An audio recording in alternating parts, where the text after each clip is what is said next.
imagem do seu Filho. Efésios 1, portanto, Deus nos escolheu nele antes da criação do mundo. Está tão claro isso aqui, para sermos santos e irrepreensíveis em sua presença. Perceba que Deus nos escolheu para sermos santos. Ele nos escolhe e nos separa. Ele nos escolhe, nos separa e nos torna irrepreensíveis. O que é isso aqui? Uma pessoa obediente, uma pessoa que não precisa ser repreendida, ela é obediente. Até a obediência Deus coloca no nosso coração.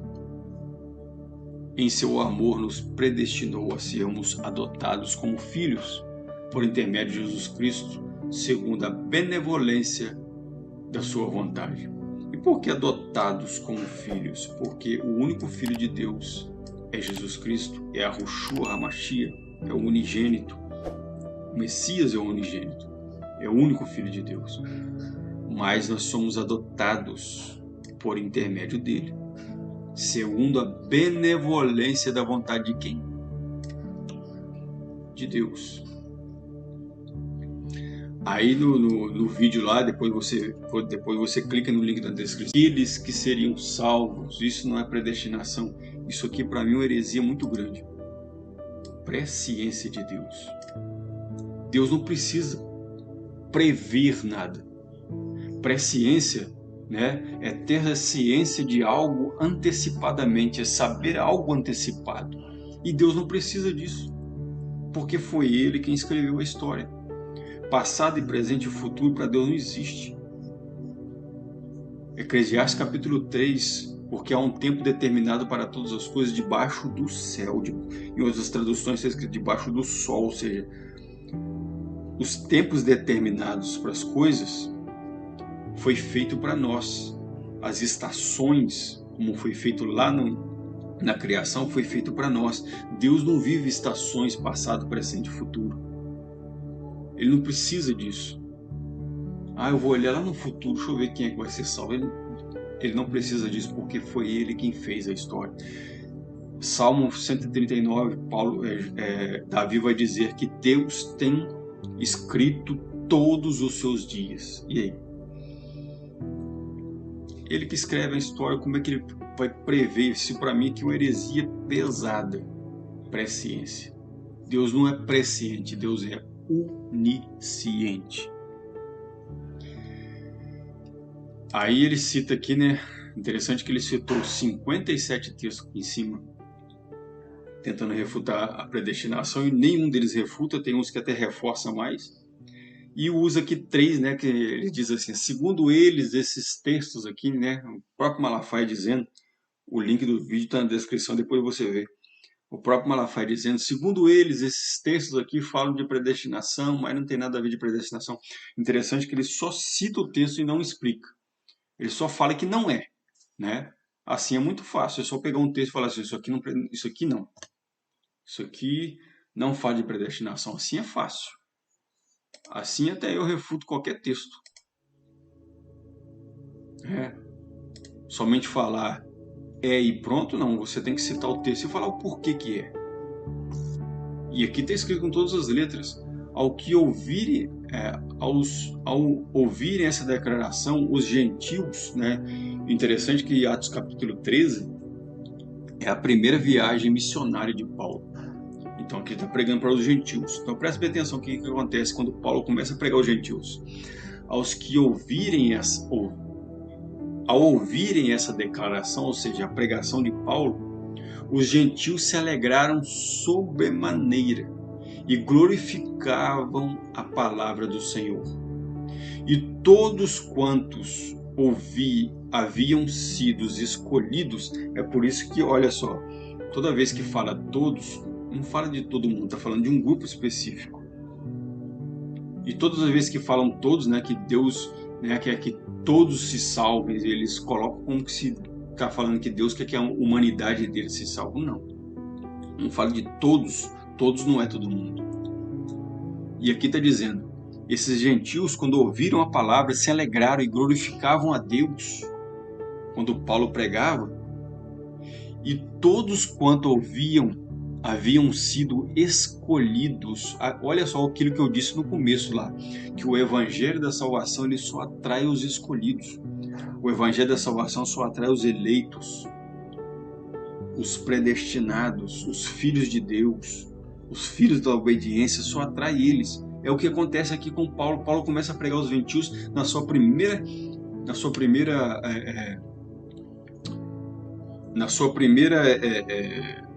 viagem missionária, que está em Atos capítulo 13, ali ele começa a primeira viagem missionária, se não me engano, ele e Barnabé, e ele começa a pregar, e todos os gentios ouviram a palavra, mas somente os escolhidos, aqueles que estavam predestinados, que haviam sido escolhidos para a vida eterna, que creram.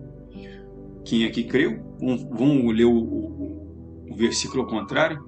Os que creram de coração foram os escolhidos para a vida eterna.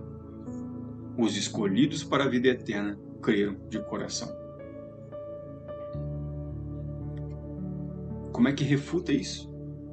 Me explica. Aí ele cita outro aqui. Segundo eles, isso aqui fala da predestinação, mas está muito claro. Assim as igrejas eram edificadas na fé e criam em números dia após dia.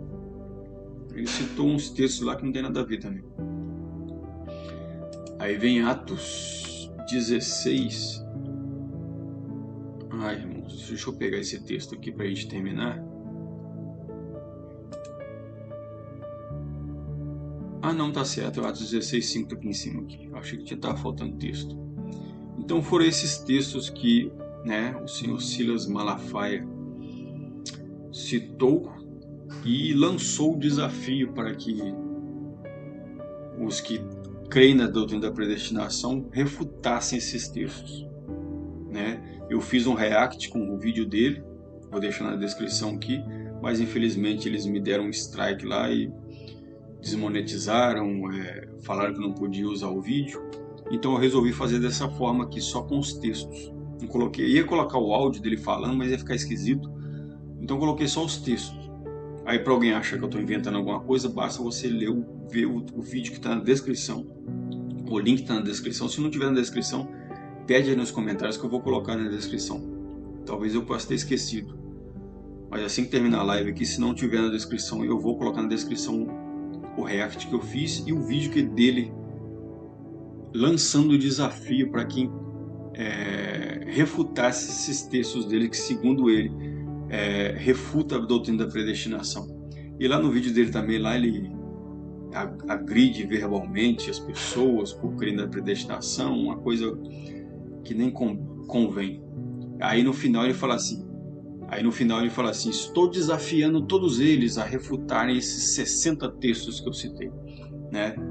Interessante que ele erra mais uma vez, que na verdade ele citou 57 para refutar a doutrina da predestinação e escolheu esses 3 últimos aqui, falando que esses 3 versículos aqui são usados para as pessoas que defendem a predestinação para falar que Deus predestina, mas na verdade, se for escolher os textos, são centenas.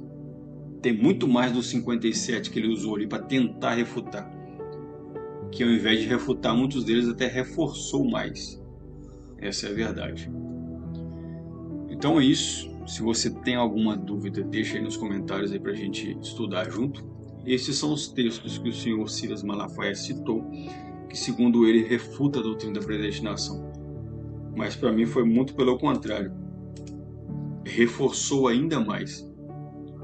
E além de reforçar ainda mais, tem essa gafe que ele dá no início aqui que eu achei assim muito interessante. Eu acho que ele não percebeu isso aqui. Ele falou com todas as letras que Deus predestinou a igreja para o céu. Ora, como é que você me grava um vídeo aonde que você diz que vai citar 60 textos que refutam a predestinação? E nesses 60 textos, antes dele citar esses 60 textos, ele já me fala que a igreja foi predestinada para a salvação. Já começa dando um tiro no pé, Essa é a verdade. Glória a Deus. Aleluia. Então a irmã aqui, deixa eu ler o comentário da irmã aqui para a gente finalizar em nome de Jesus.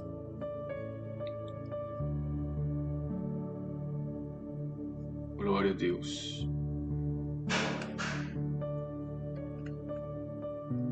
Deixa eu achar aqui. Ah, tá aqui. Rosana Barbosa da Silva. Quando oramos, intercedemos por alguém para que se converta ao Senhor, ou seja, salvo, Deus alcança-o com sua graça, dá a ele a sua fé para ser salvo. Exatamente. Como está escrito em Efésios capítulo 2, a fé é dom de Deus. Muitos são chamados, mas poucos escolhidos. Deus, na sua onisciência, já sabe desde o princípio quem escolherá. Irmã, eu tenho que discordar disso aqui pelo seguinte. Deus, na sua onisciência, né, não é que ele já sabe, é que ele escolheu. O texto mesmo que a senhora aqui, que a irmã aqui citou, muitos serão chamados, mas poucos serão os escolhidos. Essa palavra escolhido aqui com todas as letras, né? Quem é que escolhe? Se está escrito com todas as letras escolhidos, quem é que escolhe? Segundo Paulo, essa escolha não é de Deus. Essa escolha não é do homem, essa escolha é de Deus. Está em Romanos capítulo 9 e os outros trechos que Paulo escreve, que a escolha vem de Deus, não é de quem corre, de quem busca, mas de Deus que exerce a sua misericórdia, né?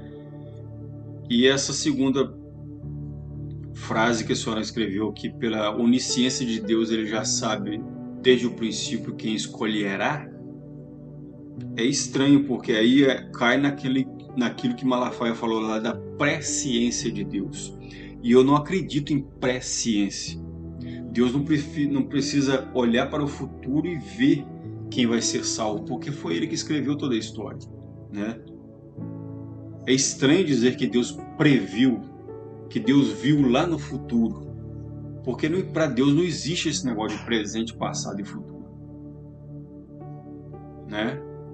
Ele já sabe desde o início, desde o princípio, quem escolher. Mesmo se for olhar por esta ótica, a palavra de Deus vai dizer que o livro da vida está escrito desde a fundação do mundo. Outras passagens dizem que foram escolhidos desde a fundação do mundo. Mesmo que Deus tivesse que olhar para o futuro e ver, né, quem deveria ser escolhido, de qualquer forma foi ele que escolheu. Ele já sabe desde o princípio quem vai escolher. Da mesma forma, ele predestinou. Desde o início ele escolheu, então predestinou. Desde o início ele já elegeu. Mas eu não vejo por esse lado, porque Deus não precisa ver o futuro, ele já sabe todas as coisas. A onisciência de Deus não é que ele prevê o futuro, é que ele já sabe todas as coisas como se fosse uma estação só. Porque esse negócio de presente, passado e futuro é para nós, que vivemos no Cromos, e Deus vive no Kairos, onde não existe presente, passado e futuro. Lá é uma coisa só, é eterno, né? Então, mesmo diante da visão da senhora, mesmo diante como que eu vou dizer? Mesmo diante da interpretação que a irmã colocou aí, da mesma forma, cai na doutrina da escolha, que é Deus quem escolhe. Porque, como a irmã mesmo escreveu aqui no comentário de cima, é Deus quem dá a fé. Quando nós oramos para que Deus deposite fé naquele coração. Então, se aquele coração não tem fé, como que ele vai querer Deus? Aleluia. E Paulo vai dizer naquele texto que nós citamos lá que nós cremos em Jesus Cristo, nós depositamos a fé em Jesus Cristo, né? Desde o início. Mas a fé, como está escrito em Efésios, é dom de Deus. Foi Deus quem nos deu a fé para crer. O homem puro sem o Espírito Santo, ele não quer Deus.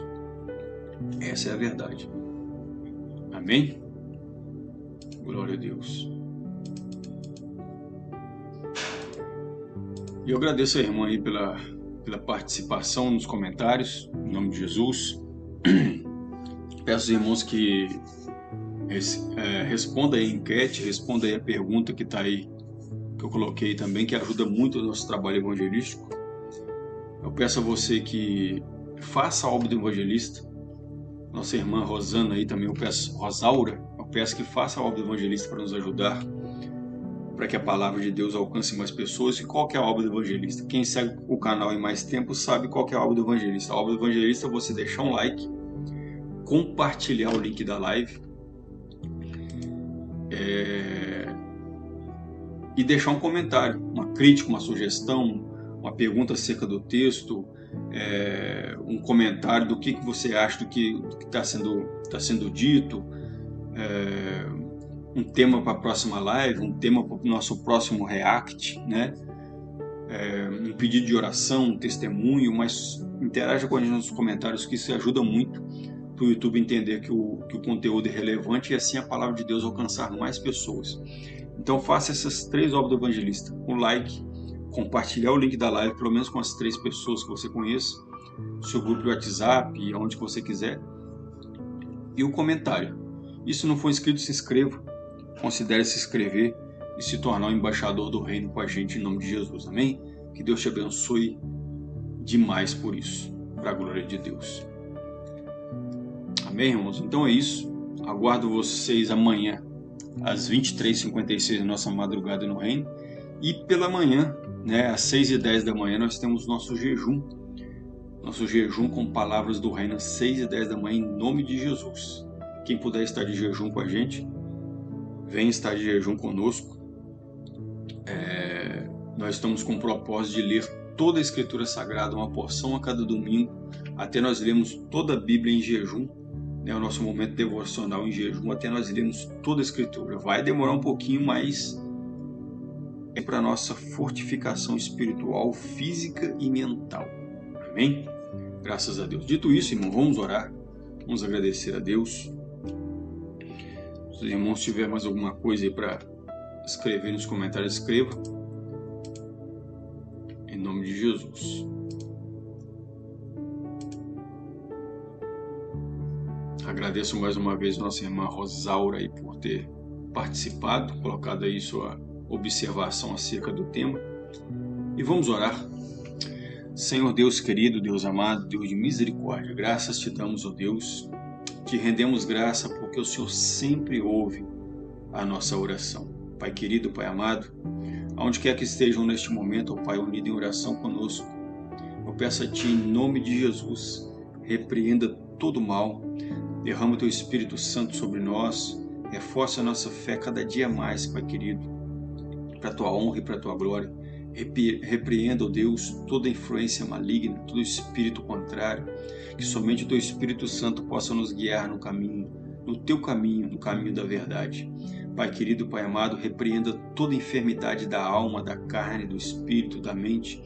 Nos dê saúde física, mental, espiritual, resiliência, sabedoria, graça, paz e fé, Senhor Deus, para continuarmos firmes na Tua caminhada, nesta caminhada. Pai querido, Pai santo, aonde quer que estejam neste momento necessitando da Tua mão poderosa, por um livramento, ou seja o que for, ó Deus, vasculha este coração, ó Pai, que somente o Senhor possa fazer maravilhas nesta vida, para a Tua honra e para a Tua glória, para que nós possamos, ó Deus, ter motivos de testemunhar as Tuas maravilhas na nossa vida, para a Tua honra e para a Tua glória, Pai. Faça a Tua vontade, faça o Teu querer.